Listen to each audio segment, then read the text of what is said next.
Dessin animé nous a fait le relais. Mon nom ne sont plus dans ta bouche là-bas. Hein. Moi, c'est imbécile là. Kola, tu ne peux pas aligner 2 francs sans insulter. Tout le monde te connaît ici, paresseux que tu sois.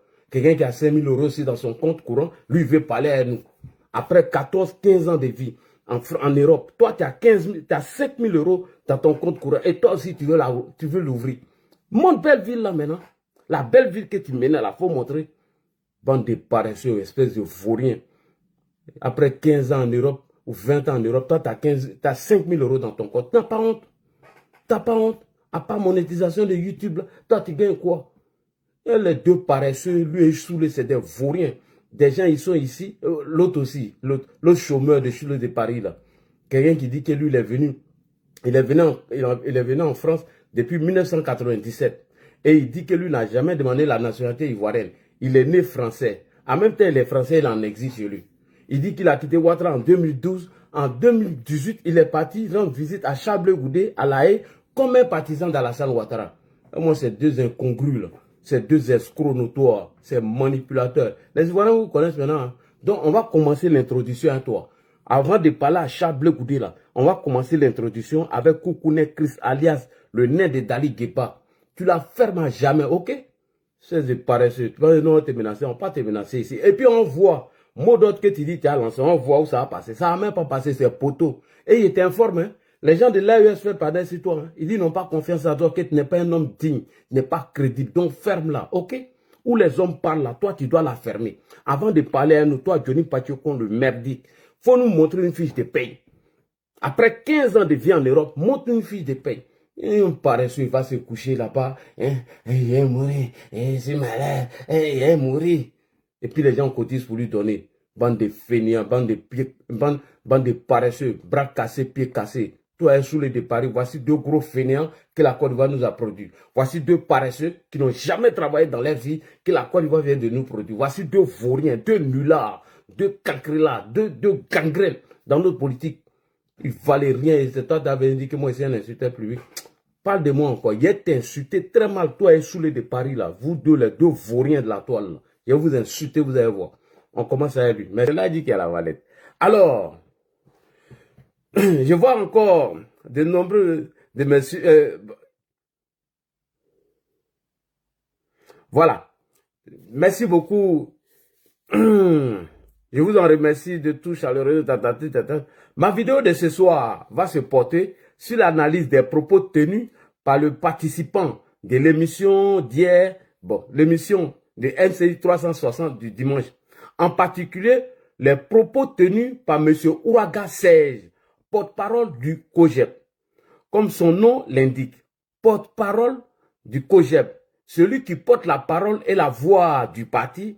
Donc, si M. Ouraga Serge parle, c'est comme si c'est Chablais-Goudé qui avait déjà parlé. Parce que lui, c'est le porte-parole du COJEP. Il s'appelle M. Ouraga Serge. Alors, cher public Facebook, TikTok, YouTube, prenez vos tabourets, prenez vos chewing-gums, asseyez-vous. Donc, on va essayer d'analyser et décortiquer les propos de M. Ouraga Serge. Ok, on va commencer. Comme je vous disais tout à l'heure en introduction, alors que le journaliste Ali Diarasouba a posé une question. Le journaliste Ali Diarasouba a posé une question sur les désaccords internes qui se passent au PDCI entre Valérie Yapo et M. Jean-Louis Bion et Tidiane Thiam. Voici la question qu'Ali Diarasouba a posée. Tout le monde devait donner leur avis sur cette question. M. Serge Ouraga, porte-parole du COJEP, a détourné la question sur le cas de Bleu Goudé. C'est-à-dire, on pose une question sur le cas de Thiam et M. Jean-Louis Bion, sans oublier Mme Valérie Yapo. Le porte-parole du COJEP, il tourne la question sur le cas de Bleu Goudé en disant que la justice ivoirienne est instrumentalisée. M. Ouraga Serge dit que la justice ivoirienne est instrumentalisée. Elle a exclu des candidats aux élections présidentielles. Et puis, cette justice a jugé Chablais-Goudé pendant qu'il était encore à la CPI. Monsieur le porte-parole du COJEP, Monsieur Ouraga Serge dit que puis la justice ivoirienne a jugé Chablais-Goudé pendant qu'il était à la CPI. que cette justice a envoyé la convocation à Charles Goudé à son domicile, c'est-à-dire la justice ivoirienne a envoyé la convocation de Bleu Goudé à son domicile, tout en sachant qu'il était à la CPI et qu'il ne pouvait pas y être présent. Ah, d'accord, on va dire le droit. Parce que c'est la même thèse, ce sont les mêmes thèses que le COJEP et puis le PPACI utilise afin de discréditer nos autorités ou notre justice. Alors, quand j'ai écouté M. Serge Ouraga, je me suis dit, soit il ne connaît pas nos textes et nos lois, soit il les connaît, ou soit il est de mauvaise foi. Toute l'opposition ivoirienne est de mauvaise foi. Et ils font pareil. On va d'abord écouter et après, nous allons lui apporter la réponse. On va d'abord écouter M. Serge Ouraga, porte-parole du COJEP, et après, maintenant, on va lui répondre. Écoutez la vidéo, chers frères et sœurs. On écoute M. Serge Ouraga. La question même n'était pas à lui, c'était une question qui portait sur le PDCI. Mais comme il a détourné sur le cas de Charles Bleu Goudé, on va dire la vérité au COJEP. On va leur dire la vérité. Et fouille, que fouille, fouille. On écoute. Très bien. Maître Ouraga, vous êtes porte-parole du COJEP, le COJEP qui est membre de la coalition CAP. Comment vous analysez cette actualité? Alors, comme vous l'avez dit, le PDCI est un parti partenaire. C'est cela. Avec lequel nous sommes au sein de la coalition pour l'alternance pacifique, Côte d'Ivoire. La tenue de ce bureau politique, à titre personnel, le COJEP n'a pas d'observation particulière à faire. C'est un organe interne au PDCI. Si c'est tenu, tant mieux pour le PDCI, c'est très bien. Mais nous, ce qui nous intéresse, ce qui nous interpelle ici, et vous l'avez relevé dans l'élément qui est passé tout à l'heure, c'est le contexte qui entoure le bureau politique qui s'est tenu donc samedi dernier, hier. Ce sont les procédures judiciaires aujourd'hui qui visent le PDCI à travers son président. Alors, il est regrettable que des contradictions internes soient aujourd'hui exposées sur la place publique, soient même confiées à la justice. Donc nous aujourd'hui, ce que nous observons, c'est l'inquiétude, c'est les craintes des militants du PDCI relativement à ces procédures judiciaires. Pourquoi? Mais justement parce qu'à un moment donné, la justice ivoirienne s'est décrédibilisée. Justement, à un moment donné, la justice ivoirienne a servi d'instrument pour déstabiliser certains partis politiques, pour écarter du jeu politique certains adversaires politiques. Il y a tellement d'exemples. Je veux revenir un peu au COJEP. On l'a dit à maintes fois, le président Charles Bleu Goudé aujourd'hui, sa non-inscription sur la liste électorale résulte de quoi? D'une condamnation judiciaire. Alors la justice ivoirienne décide de l'envoyer à la Cour pénale internationale à La Haye le 22 mars 2014. Il y a poursuivi un procès et pendant ce temps, la même justice ivoirienne envoie un commissaire de justice à Yopougon aller le chercher. Monsieur Diarra-Souba, dites-moi, est-ce que ça c'est sérieux? Est-ce que ça c'est une justice sérieuse qui sait très bien que M. Charles Bleu Goudé se trouve à La Haye et qui envoie quelqu'un le chercher à Yopougon? Et c'est sur la base de ce procès verbal, de ce commissaire de justice, que la justice ivoirienne a décidé de le condamner par contumace et aujourd'hui, il n'est pas inscrit sur la liste électorale. Cette décision judiciaire-là sert de fondement à sa non-inscription sur la liste électorale. Donc quand vous voyez la justice ivoirienne comme ça s'illustrer de cette façon, mais c'est tout à fait normal et légitime que les militants du PDCI à un moment donné aient toutes les craintes qu'ils ont aujourd'hui, aient toutes les inquiétudes qu'ils ont aujourd'hui. Est-ce que la justice ivoirienne va servir encore d'instrument pour écarter le président du PDCI de la course à l'élection présidentielle? Donc ce que nous attendons, nous, c'est que la paix revienne au sein du PDCI, qu'ils calment tous le jeu, que les esprits se calment et qu'ils trouvent donc un terrain d'entente, un consensus à ce problème qui est interne au PDCI. Très bien. Merci beaucoup. C'est bon, merci. Alors, tout le monde vient d'écouter M. Ouraga Serge. D'abord, la question qui a été posée à Serge, à tout le monde, la question était sur la division au sein du PDCI. Le monsieur a détourné la question en parlant de Charles Bleu Goudé et de la crédibilité de la justice ivoirienne. Cette manière de salir la justice ivoirienne afin de montrer que la procédure n'a pas été respectée concernant le cas de Charles Blé Goudé, moi je m'offusque et je suis choqué et je dis c'est faux. On continue. Monsieur Serge Ouraga, le sujet de l'émission n'était pas sur la crédibilité de la justice ivoirienne, ni sur l'exclusion de certains candidats. Vous avez fait diversion pour venir montrer la crédibilité ou la non, de la justice ivoirienne afin de salir cette justice. Le sujet se portait sur les désaccords de certains cadres du PDCI RDA. C'était ça le sujet. Et c'est selon de ce sujet que la question a été posée. Mais comme vous avez détourné cette question pour en faire un problème de Charles Blé Goudé, on va aller, champion. Vous voulez qu'on aille, non? On va aller dedans. Alors, monsieur Serge Ouraga, monsieur Ouraga Serge dit, vous avez dit que la justice ivoirienne est instrumentalisée afin de pouvoir... vous dites que la justice ivoirienne, elle est instrumentalisée par le pouvoir en place afin d'exclure M. Charles Blé Goudé, tel que la réponse de Kokora vous a choqué. Mais Kokora s'est limité là. Moi, je vais aller loin. M. Serge Ouraga, porte-parole du COJEP, dit que la justice ivoirienne est instrumentalisée afin d'exclure certains candidats. Tout d'abord, je vous dis que ce que vous dites n'est pas vrai, c'est archi faux. Et d'ailleurs, que pèse Charles Blé Goudé sur le plan politique? Votre Charles Blé Goudé, il pèse quoi sur le plan politique en Côte d'Ivoire? Il pèse rien. Il pèse rien du tout. Et c'est ce que Kokora vous a ramené. Blé Goudé pèse quoi sur le plan politique en Côte d'Ivoire, monsieur Serge Ouraga, pour que le pouvoir d'Abidjan ait peur de lui pour l'exclure? On a peur de Blé Goudé, pourquoi? Et puis on va l'exclure. On va l'exclure, pourquoi? Il pèse quoi? Et puis lui, on va avoir peur de Charles Blé Goudé, tellement il nous effraie, et on va l'exclure sur la liste électorale. Non, mais il faut arrêter. Mais par contre, si on veut parler d'exclusion des candidats, monsieur Serge Ouraga, si nous devons parler d'exclusion des candidats, c'est Blé Goudé qui a participé à la diabolisation du président Alassane Ouattara. Si on veut parler d'exclusion des candidats en Côte d'Ivoire, M. Charles Blé Goudé, dit Zadig Bapé Grégoire, le rat au mitrou, a participé à la diabolisation du président Alassane Ouattara.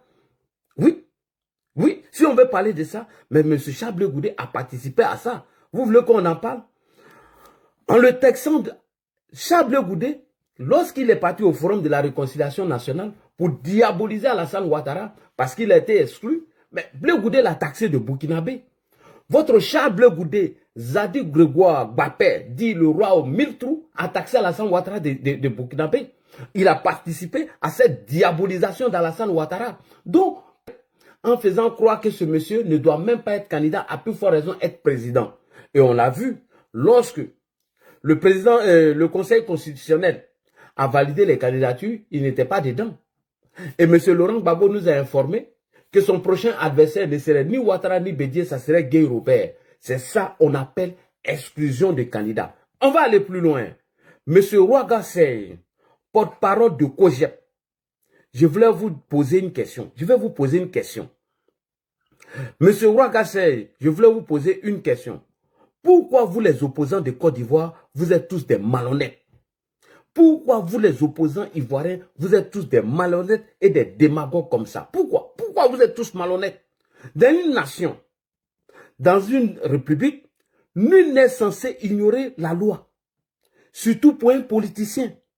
Monsieur Ouraga Serge, dans une nation, dans une république, nul n'est censé ignorer la loi. Surtout pour un politicien.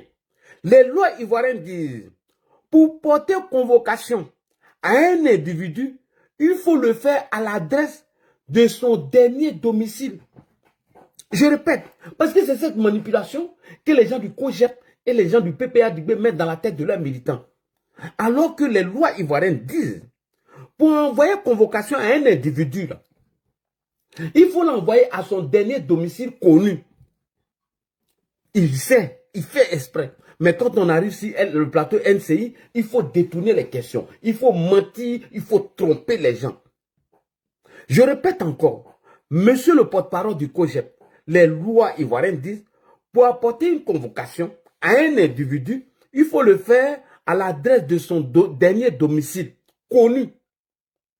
C'est-à-dire, même si la justice sait que Charles Goudé est à La Haye, aucun test que monsieur le porte-parole du COJEP là, il n'a qu'à nous montrer un texte de la loi qui dit qu'on devait prendre une convocation pour envoyer Charles Goudé à La Haye. Il n'a qu'à donner le test. Ça n'existe pas. Monsieur le porte-parole du COJEP, je dis, attendez, il ne faut pas, voilà. C'est-à-dire, même si la justice savait que Charles Goudé était à La Haye, aucune test de nos lois permet que la convocation soit apportée à la CPI. Aucune test. Il n'y a pas de test qui le dit. Qu'on doit forcément envoyer la convocation de Blé Goudé à La Haye. C'est faux. C'est archi faux. Les tests disent que la convocation doit être portée à son dernier domicile connu. Quand vous dites qu'ils ont envoyé la convocation de Charles Goudé à son domicile alors qu'il était à La Haye, mais c'est ce que les lois ivoiriennes disent. Avant d'envoyer convocation à un individu, là, son dernier domicile qu'on connaît, c'est là-bas on envoie. Il n'y a pas de test ni de loi qui dit qu'on devait prendre la convocation pour envoyer à la CPI, même si le juge sait qu'il est à la CPI. Mais les lois ne le disent pas. Aucun test. Il n'y en a pas. Et pour répondre à ça, Maître Aboulaye Ben Meïté va nous expliquer que le même cas s'est posé pour Guillaume Soro. Le même cas s'est posé pour le président Guillaume Kibafori Soro. Malgré qu'il était en France et la justice a porté la convocation à son dernier domicile. Ce qui veut dire que Soro Guillaume, il était en France, mais la justice savait qu'il était en France. Pourquoi ils n'ont pas envoyé la convocation en France derrière lui? Et c'est à son domicile. Mais c'est ce que la loi dit. Et c'est ce que les juges font. Donc quand il vient sur le plateau de NCI pour dire que c'est le gouvernement de Côte d'Ivoire qui a envoyé Charles Goudé à la CPI et on envoie une convocation à son domicile alors qu'il savait où il était. Mais il n'y a aucun test ni loi qui dit qu'on doit même chercher à savoir s'il est à La Haye, s'il n'est pas à La Haye. Non. C'est son dernier domicile qui est connu là. C'est là-bas on envoie la convocation. Et c'est ce que les lois ivoiriennes disent. Vous le savez, mais vous faites exprès. Afin de tromper les gens, de mentir aux gens. Où il était à La Haye, quand on savait où il était, pourquoi on ne l'a pas envoyé. Alors, dans le même cas de M. Soro Guillaume, Ben Meïté va nous expliquer, même si le juge mange avec toi à Yopougon, et qu'il sait que tu es à Yopougon, ou bien il sait que tu es à Makori, et que toi, on doit t'envoyer une convocation, alors que toi, ton dernier domicile là, c'est à Trècheville, c'est là-bas on envoie la convocation. Voilà, je vous répète, un exemple. Quelqu'un qui habite à Yopougon, et c'est son domicile, il est connu là-bas, c'est son dernier domicile, et qu'on doit le juger demain, et que tout le monde sait ou tout le monde l'a vu à Trècheville, mais on ne peut pas l'envoyer une convocation à Trècheville, parce que son dernier domicile connu par la justice, c'est à Yopougon, et c'est à Yopougon on envoie la convocation. Pourquoi quelqu'un d'autre va venir dire, mais écoutez, il est parti à Trècheville pour un moment, mais pourquoi vous n'envoyez pas la convocation à Trècheville? C'est parce que les lois ivoiriennes disent, M. Serge Ouraga. Ok? Alors, on va venir sur le cas de Guillaume Soro. Nous allons poser la question à l'avocat Ben Meïté. Malgré que la justice ivoirienne savait que Guillaume Soro était en France, mais ils ont envoyé la convocation à son dernier domicile connu. Et c'est ce que les lois et les tests ivoiriens disent. On écoute ici Ben Meïté, dans le cas de Guillaume Soro.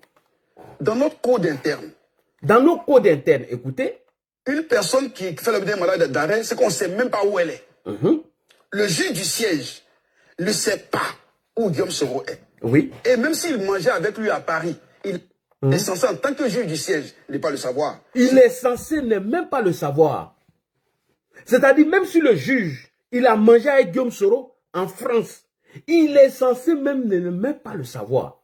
S'il doit envoyer une convocation là, c'est que les tests et les lois disent, c'est ce qu'il doit appliquer. Admettons que le juge se rend même à la CPI et il mangeait à Blé Goudé, il finit de manger un repas et il se laisse. Mais s'il devait envoyer une convocation à Charles Goudé, si jamais il se trompe pour envoyer cette convocation là-bas, il a tout faussé.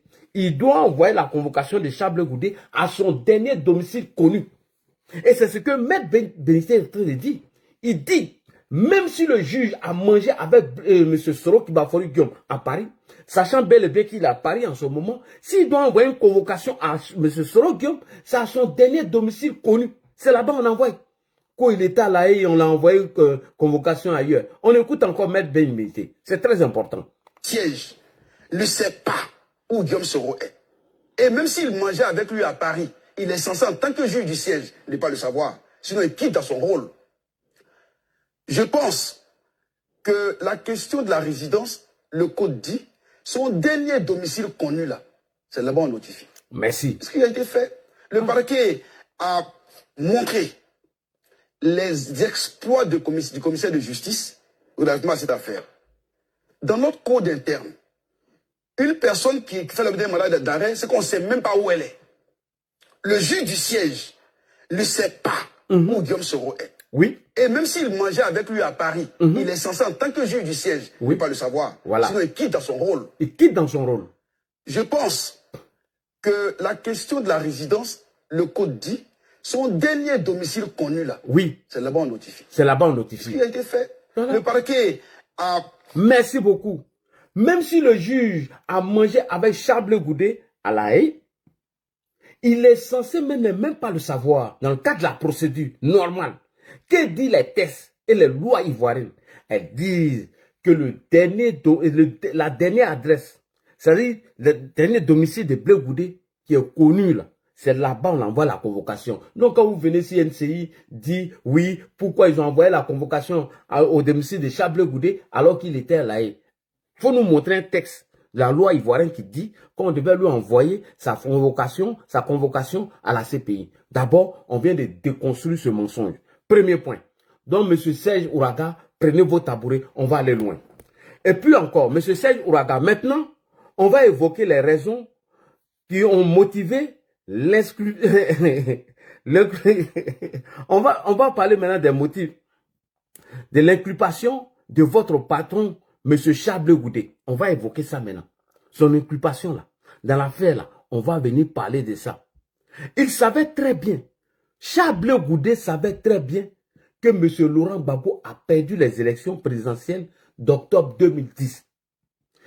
M. Serge Ouraga, Charles Goudé est là. Il faut lui poser la question devant un micro. Qui a gagné les élections en 2010? Si les garçons, il n'a qu'à répondre. Il n'a jamais répondu à ces questions. Il a tout esquivé. Alors, Charles Goudé savait très bien que Laurent Gbagbo a perdu les élections. Mais il a participé activement à la confiscation du pouvoir mis en place par M. Gbagbo.